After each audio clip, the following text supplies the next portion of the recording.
you'll need to start understanding how big and how wide you want corridors to be. What's the metrics for your game? How high someone can jump? How far, someone can shoot or slide or. Hey guys, Adam here from Pixel Mystique. Welcome to episode 1 of Game Dev Dialogue. On this show, I interview various game developers across the AAA industry, indie game studios, to talk about all things game dev related. You'll hear from these experts and their journeys into game development, as well as the lessons they've learned, their ups and downs, and of course, some game development tips. Today, I have Max Pears, a professional level designer from a AAA studio. He's also the creator of Level Design Lobby. It's a show about, well, you guessed it, level design. They have presence on YouTube as well as various podcast platforms. So do check it out. We'll leave some links in the show notes and description for your reference. So Max, welcome to the show. Thank you so much for having me, mate. It's great to be here. So I appreciate great introduction as well. Great introduction. I loved it. Thank you. Like I mentioned off screen, I was practicing nonstop. I was very nervous. Episode 1, man. It's flawless, so don't worry about it. You did a great job. Thank you. And again, thanks again for squeezing your time to be here with us. Really appreciate it because so you're working hard right now, putting on a lot of effort into your next project. Yes, we are indeed. Obviously, I can't and won't be talking too much about that game because, Yep. It's Understood. There's some great stuff, but yeah, the team's working very hard and the game's looking cool. But again, it's nothing more I can say on that one, I'm afraid. Yeah, we'll wait for the official announcements as usual. Yeah. Cool. Okay, so let's start with a little bit of introductions. And for those of us who don't know or who's meeting you for the first time, tell us a little bit about yourself, how you got into game development, and what are some of the projects you worked on and in which studio? Yeah, sure. So my name is Max, as you mentioned earlier. I'm originally from the UK, and I've been doing level design now probably for coming up five years, and been doing game development coming up 6. Before that, I was working on mobile games. I loved games, super passionate about this. It was my dad who got me into video games. I remember we first picked up a PlayStation 1, and I just remember running upstairs to see my dad and my uncle playing Metal Gear Solid 1, and that was incredible. It was the part where they were fighting the robot ninja, Grey Fox, and it just hooked me from there and then on. As for my game design and game dev journey, I knew that's what I wanted to do, and at 15, I'd made my own game, and it was just a simple one in Flash, where you had 2 buttons. One would move your spaceship left, the other would move your spaceship right, and then you'd have asteroids come down, and you just have to dodge that. Pretty much cutting-edge technology. Some would say the truest form of AAA, but no, after doing that, I went to university, Teesside University, which was great. And then from there, I went to work at a company called Fog Media, which is where I made mobile games. I was there for about just a bit over a year. And after making, I think it was about like 6 or 7 games, we got some into the app charts in the top, 50, 100, which is fantastic. That space is extremely crowded and packed with great games. So to get on there was a huge achievement for myself and the team. And after that, I did a little indie where we made an augmented reality game, which was fascinating and just a great experience. And then after that, I went back to university to finish off my degree. And after that one, I was fortunate enough to get taken on by Ubisoft Reflections, in which I worked on The Division. Yeah, no, it was a fantastic experience. Great people, honestly, and a lot of mentors who taught me so much. So without the people there and anyone on my journey, it's been a great one. And then, as I said, I'm now at my current position, and I'm super excited to be working on the upcoming tile again. But yeah, it's been a good one, man. It's been a fun one. And yeah, just excited overall, buddy. Nice. Now that we've had a little bit of introduction about yourself, Yeah. I'm going to dive a little bit deeper. And the Right. first Okay. question I have is on have you always felt or wanted to be a level designer specifically?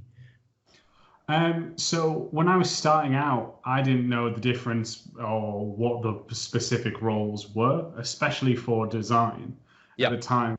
And as I mentioned, my first job in the industry was as a mobile game developer, which meant I had to do a bit of everything minus the art, just because I'm not artistically good, shall we Articulate. say. Yeah, I'm I'm very, very bad with drawings, even stick figures people complain about. But one of the things, though, that I started to learn about and started to speak to people is they would tell me the difference, especially the difference between game design and level design. The Uh-huh. difference mainly being with game designers is that you tend to do more of the mechanics and it's about balancing out systems and all of these. Yep. While being a level designer, you're actually a bit more in the editor, I would say, in terms of making the space that the players will enjoy and see and get their hands on. So that was a big difference for me. Once I knew the differences, I kind of then thought, well, what do I want more? And the best for me personally was to do level design. I enjoyed space, like creating spaces. Architecture's always fascinated me. So the fact there that I could actually again get my hands dirty was something Yep. that appealed to me, and it was from that point that I was very much set on level design. There's people and places which allow you to do both, but level design was definitely going to be my more speciality. Right. And just to touch a little bit on the whole differences of Yeah, terminologies and roles, game designers and level designers is one thing. I think people are starting to recognize that as well, which yeah, is good. The other thing is also, I think you and I can kind of relate to this, where people like to confuse level design with environment art or level art, yes, yeah, right? And yeah, I understand that it's all context based. Like guys, it's if you're in a small team, like even level designers would be merged into game designer yeah, role in some situation, but in more traditional and more bigger size teams, you have very specialized roles for these. And maybe you yeah, can elaborate a little bit more about the difference between a level designer and maybe these other roles like environment art to the yeah. audience. For sure. And I think you bring up a great point there, mate, with saying the confusion, as I've seen that a lot. And I think part of that comes down to, well, one thing is that a lot of us understand art, not as in what makes great art or how to get the greatest framing, but we understand what looks pretty and what maybe doesn't look appealing to us. So I Yeah. think that's one of the biggest things that people see and they instantly understand this compared to, and because when you're running around a game space, it will primarily look pretty, so that's why they get confused. And as you're saying, like yourself doing this and other great people, the people are starting to become more educated between the differences. Now, to go on to what you said, mate, level art is, for example, when I do level design, I will create a block out of a space. That means that I will use the tools that we have in our engines. Imagine it like a virtual Lego set where I put pieces together to make maybe a house, maybe something like a club, something along these lines, or maybe it'll be something crazy like some ruins for a fantasy castle. All of these can be made in these kind of kits, and it won't look great. It's what most people call either a blockout, gray boxing. I Yeah. think there's some other terminology, but they all mean the same thing. Which is not standardized in the industry yet, right? No. I get this a lot in different Yeah. talks and conferences. People use those terms you mentioned, and it's some people even call it like drafts and passes, Yeah. right? Yeah.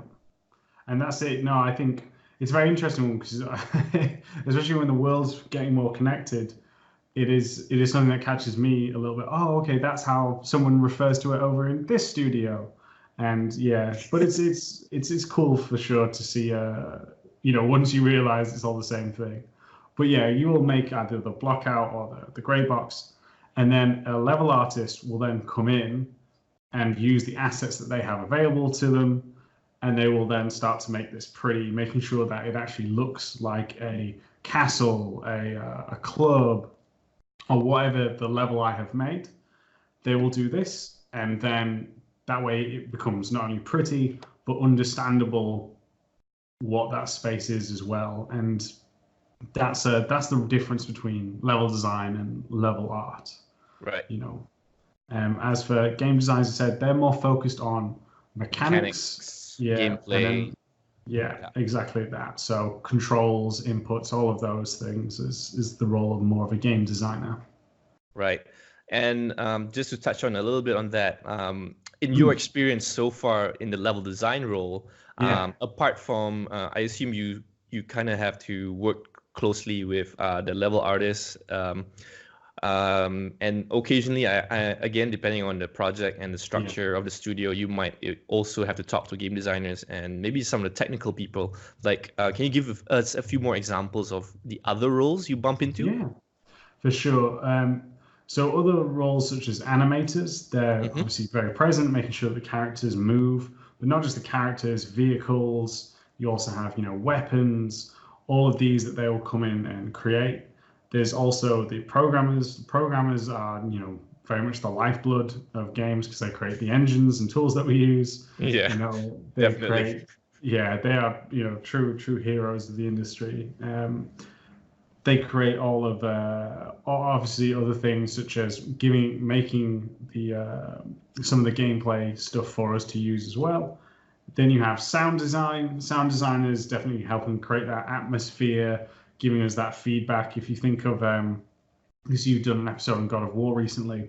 Yeah. When you think about Kratos' axe, the Leviathan axe, when he throws it, you have that nice like sound. Yep. Again, them adding that to make not only the player aware of what's happened, but also making it feel that it's in a real space, Which some people call it player feedback. Like you get a feedback of the impact or the movement of something, right? Exactly. Yes. Which a lot of people always, I would say, neglect or underestimate the importance of sounds in a game. And even other mediums like movies as well. Like, if you mute everything out and you just look at the visuals, purely visuals, a lot of the scenes in movies and in games just don't make that much of an impact, right? Yeah, no, I agree. I think the thing is about audio as well is especially is if they've done their job right, people won't realize it because they're just entranced in that moment. They're very like, oh, okay. They might hear a catchy tune or maybe like certain sounds, but like I said, it's not always something that's pointed out because it's just we're so used to hearing sounds on a day-to-day basis. Not only the sound of us talking, but there's probably some sounds in the background. Yep. All of this, is a day-to-day thing. You spoke briefly about using your blockouts as part of the process of level design. Can you share with us like what goes through your mind before that when you first got the brief of the project or like pieces of it? Because sometimes not just level design, but game development in general is very organic. Things change a lot. And what would you go through in the early stages, even before the blockouts? Like, share with us. So this stage here is pre-production or planning. Again, different places call it different things. Yep. This is probably one of the most crucial points of level design that I cannot stress out about enough. Same here, man. Yeah, man, it's a very important thing. And I get why people want to jump in and make something right away because of the fact that it's the fun part. It's the really fun part. It's true. Yeah. It is, yeah. But so what will tend to happen is we'll get a brief telling us what is it we kind of want in that.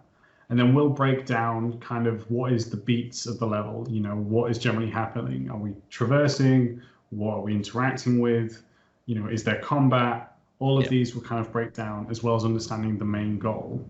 So when we do that and we have a bit of narrative story to it and we know what the location is, we'll start planning, for example, kind of a pacing graph. What should the pace be for it? How do we get that flow really well? There's a great video by Extra Credits. They do a talk about pacing. with Star Wars, and it's a really great breakdown for people who may not have an understanding of what that is. And after we do that, we then start to talk with, maybe we're working with a quest designer or a mission designer. Those roles are the ones who create the brief for the mission, and they'll be working alongside you to get the overall feeling of that mission and that. So once we have that sorted, we'll start to do research. And in research, gather as much references as you can, pictures, videos, floor plans, all of these. And I cannot stress that enough. Floor plans are crucial. I really recommend that you grab, especially as a level designer, them to start with. And after we've done that, we'll then start to draw out 2D maps on, say, for example, on a gritty piece of paper. Like, I'll just show, because I know some people do it on different ones, but I do think it's important if the camera gets that well. But it's got grid lines on it, right? Yeah, exactly. The reason that I share about that is that gives you a sense of scaling and space compared to maybe some people just use normal paper, or maybe they use, I've seen some people use what is it called, like a PowerPoint or a drawing thing, which doesn't have that, which is fine for a start, but you'll need to start understanding how big and how wide you want corridors to be, what's the metrics for your game, how high someone can jump, how far someone can shoot or slide, or something like that, whatever your mechanics are needed. So by doing that on that, you can translate that easily in the editor, because hopefully your level design pieces will be gridded as well. So that way one square on your paper maybe like 1 meter or whatever you're using. And then it will use that same thing when you translate it across to your editor, if that makes sense. I hope that makes sense. Oh, that makes perfect sense. Like, when you first start out doing or having a taste of game development, you're like, can we just skip to the fun part? And then you realize when you're given that blank piece of, no, not paper, but the entire screen where it's blank, and the engine's just waiting for you, like, okay, what do you want to do? And without any experience, you're like, I have no idea. And this is when a lot of people get stuck as well, because they think that no rules, so I can do whatever I want, which is also another barrier, I think, to a lot of people's creativity. It's not that you don't have enough freedom. It's more about how can you get creative in solving problems when you're given a specific scenario, right? By the way, I have a special gift for you. Here's a free guide that can help improve your level design skills. In this guide, I've compiled the 10 questions you should ask when designing a level. If you want the guide, there's a link for it in the description below.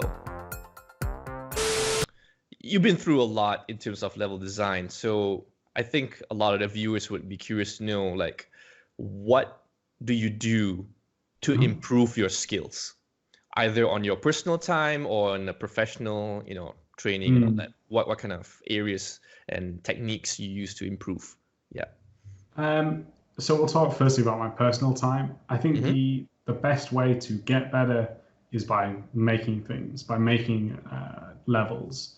And as you said, there's so much great tools out there. I'll give a shout out to a friend of mine. He's called Bruce. Him and his team, Radical Forge, have made a level design toolkit called Blockout, which is free on Unity. You can go grab that instantly, and it's all these little kit pieces which you can just put together and create something really quickly. And I think that is a really important thing, is make sure that you make stuff. So for me, I'm constantly making things in my spare time. I'm currently working on a level. It's set in an art gallery. I've streamed a bit of the first process. I've just done the first pass of it, and now I'm going to iterate on it from now. Another way that you get better is by having feedback. You know, you might think, oh, this works perfectly, because you know how it works. You know where it's all going. But it's important for you to have someone with fresh eyes, fresh perspective, and that way they can see your level, and you can watch them, and maybe they don't interact with your level how you expected it. And by doing that, you'll go over and make your level even better and better and better and better. And I think that's a really important aspect to it. Another thing that I do is obviously make sure to read I think there's a lot of great articles, books by many different amazing developers out there. So I think it's always cool to get that. I've recently started to take some online courses as well. You know, even if they are for like beginner or entry level jobs, I still think it's important to go back to those areas at some points, just because someone might try something differently that might not be your style. Right. If you don't adapt to it, that's still fine, but you still learn a new way. And I think that's always important to just go back to basics and take that. So occasionally be some courses. And then I will do also just drawings of 2D maps as well, just on a gridded piece of paper. Maybe, for example, I'll like a recent challenge I set for myself was I created a small club, and I had to draw 4 different versions of the club. I gave myself the same measurements along the width. It was 25, but vertically it was 30 meters. So that way it's the same dimensions, but how can I make it different each time? And these different ways to, yeah, I think it's a good one because it gets me better at understanding and definitely appreciating pre-production. Yeah. But also it's a really good task for yourself because by the 4th one or 5th one, you're like, man, I am running out of ideas here. So it's cool to push yourself creatively. And heck, your solution might be combining elements of the other 3 that you've just done beforehand and putting them together. But I think it's good there, and you get to create something different each time with that. I think recently I did a tweet, probably about a couple of months ago or a month ago, where it was for the art gallery level I'm making, because I did 4 different versions of that map. And if you look at each one, they're very different to the previous one. And again, that comes from a lot of reference gathering, as well as me just making sure that I don't just make the same thing over and over again. So those are some stuff that I do to help myself personally. That's a very good tip, like setting yourself challenges and being very thoughtful of the focus of the challenge. Sometimes keeping it simple, but then spin it around a bit, spin the theme around, change the dimensions. Just like in real life, when you are in the project, your director or your producer or whoever is in charge will be like, okay, I need that to be longer. I need that to change. Now this is going to be a different environment. Make it work. And that's the thing. I think also, as you mentioned earlier, you know, people getting scared of editors, and you know, sometimes you have to do a lot of tutorials to get to where you want to be. But at least by having a pen and paper, anyone can do this. Anyone can quickly jump in and just make something super quickly. And I think that's important as well, so that you break down the barriers for anyone who's new looking to get into level design. Gotcha. And that's a great tool. All right, Max. As a, life as a game developer. The star-studded life. Behind the glamour, right? What are some of the misconceptions or myths about the industry or life as a game developer that you often come across and you want to, kind of straighten out? I think the biggest one and my favorite line to hear is, "Oh, so you just play games all day?" Oh, that's a classic. Yeah, so that's one that we'll all recognize. And I think that's a big misconception, even for QA and testers whose job is to play the game throughout development, because not only are they playing, but they're also helping, providing feedback, logging issues, but also they're playing something that's very broken. And so when the game comes out, it's not what you experience. And not only that, you got to do it over and over and over again. Yeah, exactly. So it's very different. I think that's one thing. I think my favorite one still, and this is more for my art brethren and sisters, is that people still don't think games are art, or there isn't art in games, which I think we've moved past that a lot, but there's still obviously some for that. My favorite one is that there's a role for an idea person. Okay, I've got a great idea, and I think that's one of the biggest misconceptions is people think that there's a role just for an idea guy. Even for those at director level, they're not just idea guys. They have, or girls, they have a lot of responsibilities that they must do and carry out as well. So yeah, all the adult stuff like timelines and yeah. Are you going to hit certain targets? Because we have to do that in order to be successful. It's not that straightforward. Oh no, and also like making sure the game. I heard this is a great interview on.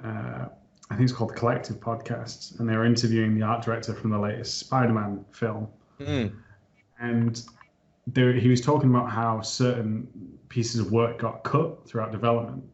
Yep. And he was saying when he was talking to the directors that he found a bit more of an understanding what the job of a director is. And they're not cutting things because they don't think it's cool or it's not awesome. As a director, you have to make sure that everything funnels into that vision. Right. And I think that's one of the biggest things is making sure that all comes together. But that's a bit off topic of the question. Other misconceptions, I think, is something like, oh, my son loves to play games or my daughter loves to play games. Can they get a job? Like we all love to play games, but there is genuine skill and, a lot of craftsmanship that goes into everyone's discipline and everyone works super hard. I've never met a lazy developer at all. So I think that's always a big thing. So yeah, I think those are the biggest misconceptions in my opinion.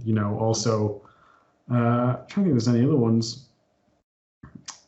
Oh yeah, another one.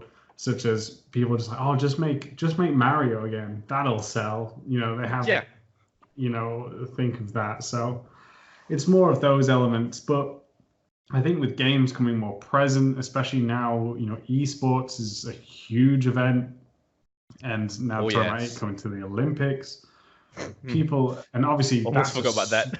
Yeah, but that's like a subtopic of the game, the making of the games.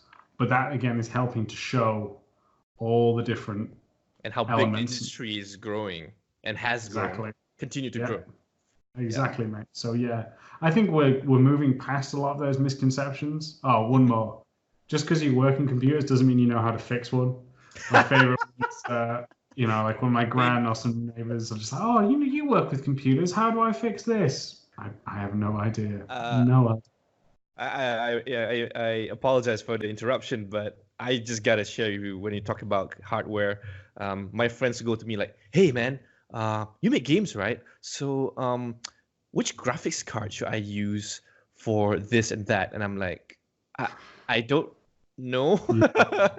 I'm using the same one for the past 5 years because I'm poor. I don't know. That's me. That's me. I mean, if you have money, go ahead. But here's a link to the website, nvidia.com or like Radeon.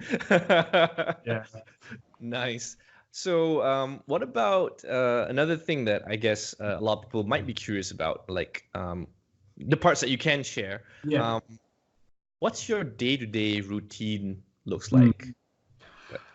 Yeah, I think that's a really interesting question, and it depends very much on the stage of the project as well. So, as we mentioned, like planning, for example, I will spend a lot of my days making documents as well as 2D maps, reference gathering, and that is the main one of a pre-production phase, is making sure that I've spoken to the right people, all the documents are in check, they're approved, and then after that, when we go into development, that will be what we mentioned at the beginning of the podcast, blockouts and gray boxing, where I'll get out and start to create all the levels. It's more than just one. You'll have multiple that you'll move through and around as you go through the project. And once you've gotten that, this will lead you to about, because when you've done your blockout, it's about pre-alpha when you'll kind of stop. Some people call it different. They might call it the L0 phase. Some call it L1. All of these things. And then after that, you'll start working with art, as they'll come in and start to make your levels pretty and do some great work there as well. And that is more about communicating with the artist, speaking to them, highlighting, this place is important for gameplay because here's why, here's the routes that you need to be aware of into it. And then maybe there's a room that's not so important. So you're saying, oh, okay, well, maybe you can do something with this and just spice it up. Or, you're talking about things that they might be giving you feedback on, and then you address it from there. And then for something like maybe the final phases of the game, that's all about bug fixing. You won't be doing as much. Yeah. Yeah, you won't be doing as much creative things, Right. but it'll be about making sure that the game feels good and as polished as possible. So each, stage is different. Yeah, I've had my fair share of bug fixing and Yeah. polish stages myself, and that's the part when you start to kind of like have some regrets, uh, in the sense That's of, right. especially when you make certain decisions way back in the beginning. You're like, why do we have to make that big? Why must that thing be there and it's moving?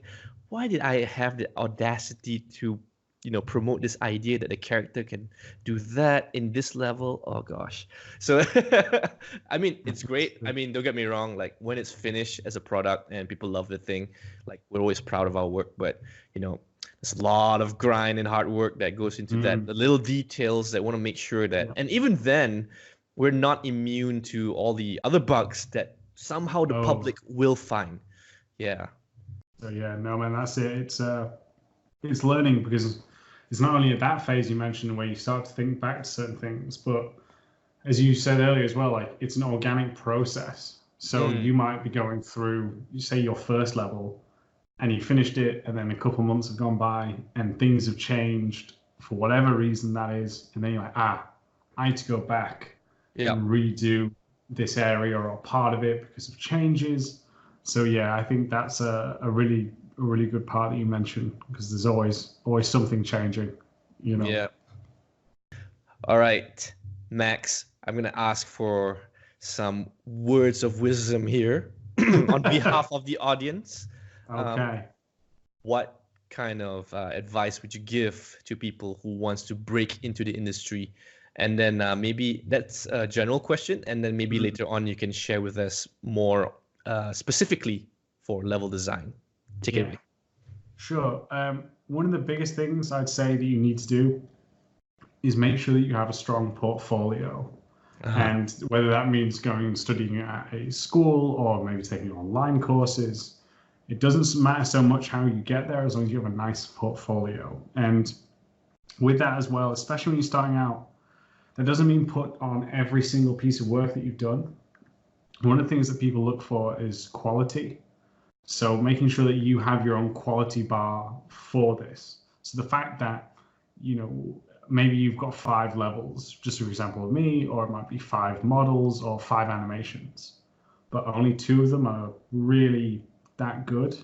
Just show your best 2 or show your best 1, just to make sure that everything is on the same standard. So make sure that you have your own kind of bar of standards as well, your own standard bar for it. And that's a big, I know phrasing was bad, but it's late. It's not that late, but I'll pretend it is. It's all right. That's tough life. One. Yeah, that's it. But I think that's a good one. I think another great thing for it as well is network. Make sure that you're going out there and talking to people as much as you can. And when I say network, I don't mean just go over to someone and be like, give me a job. But talk to them, speak to them, ask them about their creative process, see what gets them inspired. One of my favorite, two examples of good networking that helped me was when I was trying to get into university, we had to do a test as well. And I was using the Little Big Planet level editor to create a level first. And I actually got to meet someone who works on Little Big Planet one day. And this is before I was in the industry. And I just came over to him and I just said, hey man, I just want to say, if it wasn't for you and your team's work, I wouldn't be at this university. So thank you so much for that. And we just got talking more and more about, his opinions on design, what he'd been up to, how he got to where he was. And we ended up just talking about many things. I think football came up at one point and other things. So it's just really fun to talk there. And the second one, for a great example, is part of the reason that I got into Ubisoft is because of a man called Andrew Willens, who is a great designer. He's now, I believe, the design director at Sumo Digital.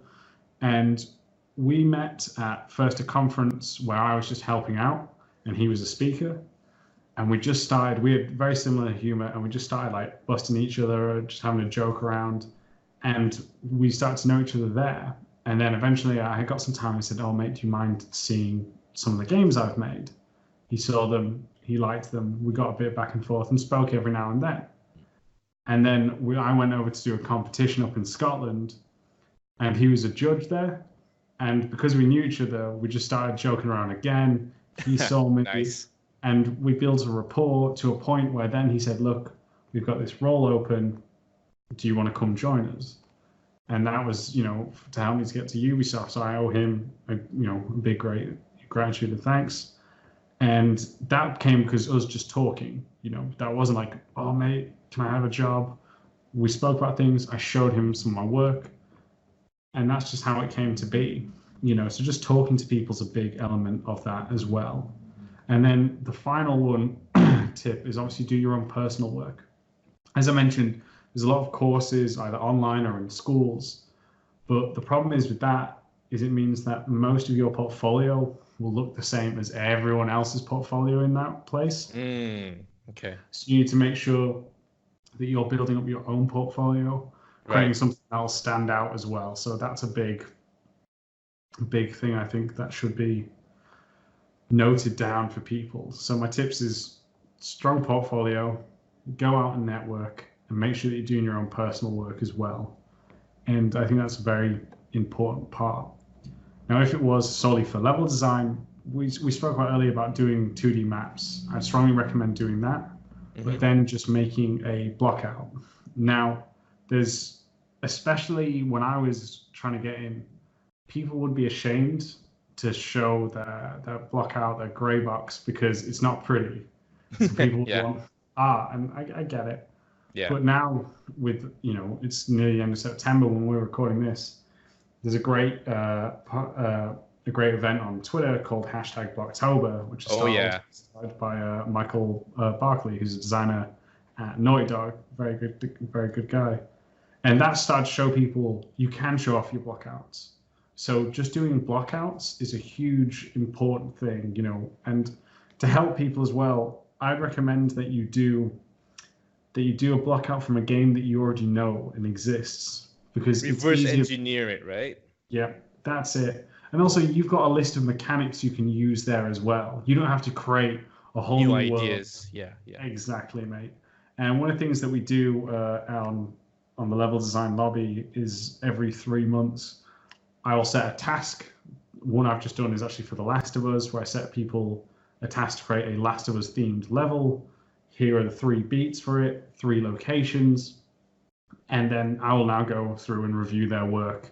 And it's up to them if they want to, accept the feedback and iterate and then put it on their portfolio. But some people have, and that's great because they're starting to build a portfolio from that. So just doing small blockouts is very important as well. I think they're great for level design in particular.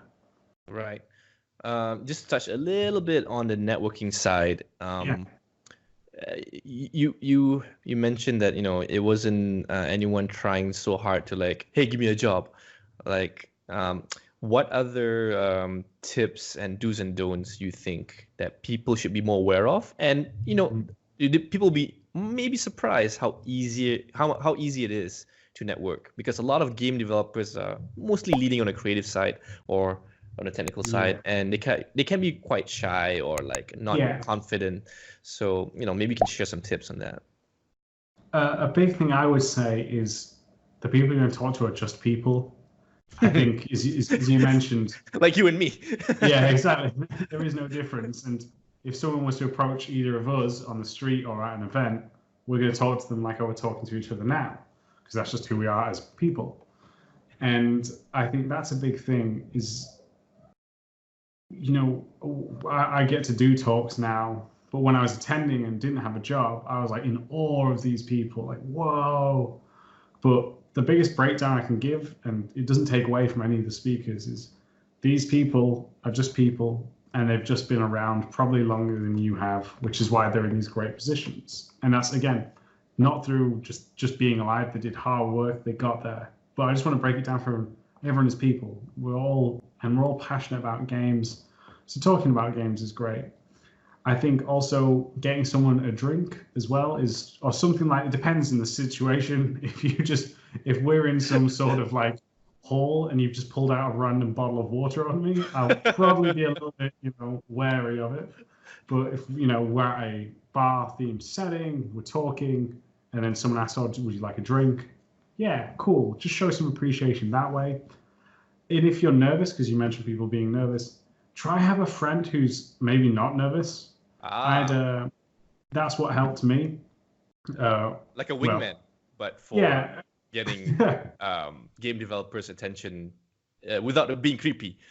Yeah, so someone who's got who's not afraid to say hello. And back when I was doing, I had a friend who was very shy, great animator, but very shy. And we had someone from Valve come in and do a talk. She was amazing. She did an animation at Disney as well before heading to Valve. And he just didn't know what to do. And I said, well, come with me. And, we'll have a chat. I said, hello. I said, how are you? And we just spoke a little bit. And I said, oh, this is my friend Stu. He's an animator. And they got on really well after that. Take off from there. Naturally. Yeah, and because he'd seen that this is conversation easy, and we'd had a couple of jokes, and he'd made a joke as well at that point, he was already calm, relaxed, and everything was to go from there. Nice. So I think having that there is a big thing. But obviously, people are people, so just enjoy that. I think also a big thing is ask them questions about themselves.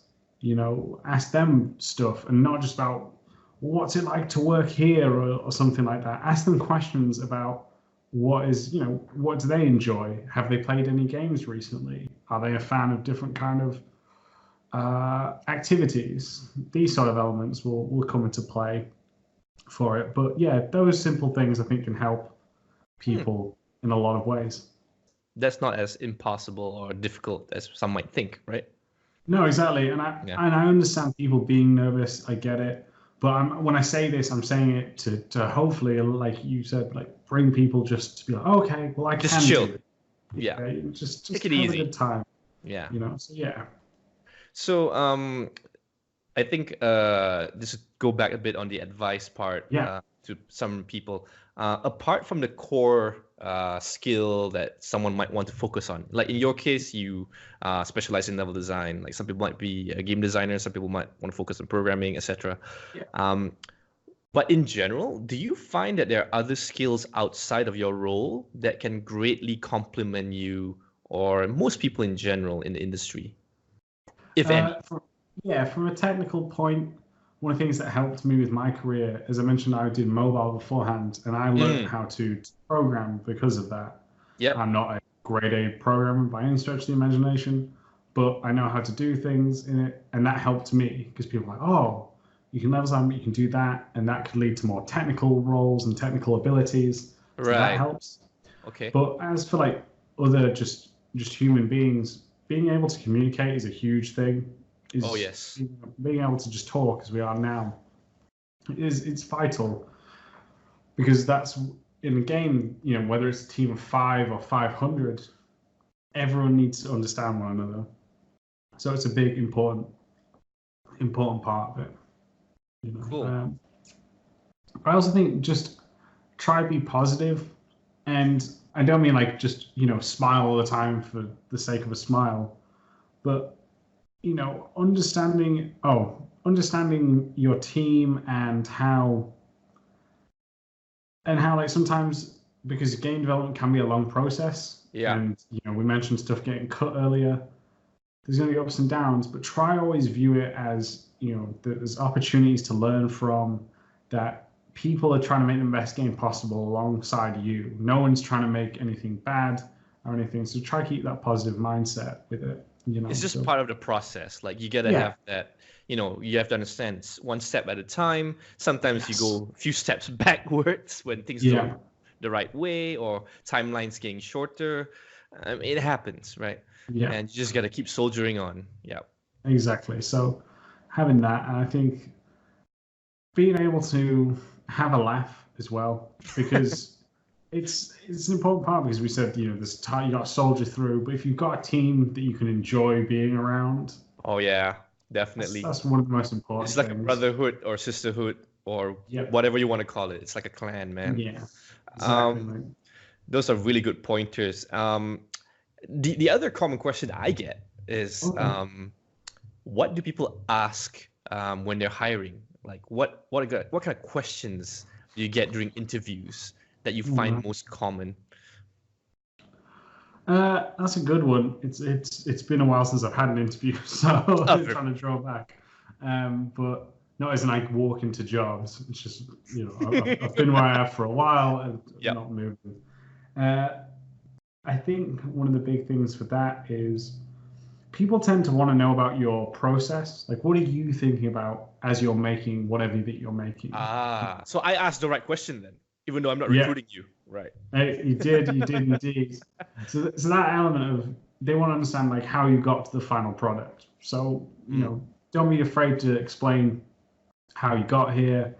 Where you took your references from. Oh, this works in the documentation, but when I played it, it didn't because of X, Y, and Z. Right. These kind of elements. The whys, right? The whys is what they want to hear. The reasoning. Even if it didn't work, I want you to tell me why it didn't work. Right? Yeah. I mean, I can give an example of, and this was a really interesting like learning curve when I had an interview at a company, is we were playing through my level that we made, and they weren't a fan of a certain route because of X reasons, and it was completely valid, and it was a great question. And I remember just being so scared because like, well, how would you fix it? And you just like stiffen up right then and there because you're like, oh, I'm sorry. Yeah, exactly. I want to go home. Yeah, because you're nervous because now you've got someone who you respect who's now like looking over your shoulder to do this. I mean, we laugh about it now, but yeah, if we were to go through it again, we probably still like, just stiffen up. But it was a great one because we got to what he'd learned, and what I learned was how did he manage, how did he lead, and then he learned how do I creatively think or problem solve. And it took us a while. We were there for nearly 10 to 15 minutes on this one area. And I was in the back of my mind, I was going, you've blown it. It is game over. And just when he was about to say, oh, okay, we'll wrap it up, I said, hold on a second, I've got an idea. Because we were pitching ideas back and forth. And, even if we didn't agree on them, we talk about why we didn't agree. And then I finally got one that we both was like, yeah, it works. And that was a great moment. But expanding on that one as well, as I mentioned, because we got to talk and communicate as if we would working together, it would be, don't forget that an interview is just as important for you as it is for the company.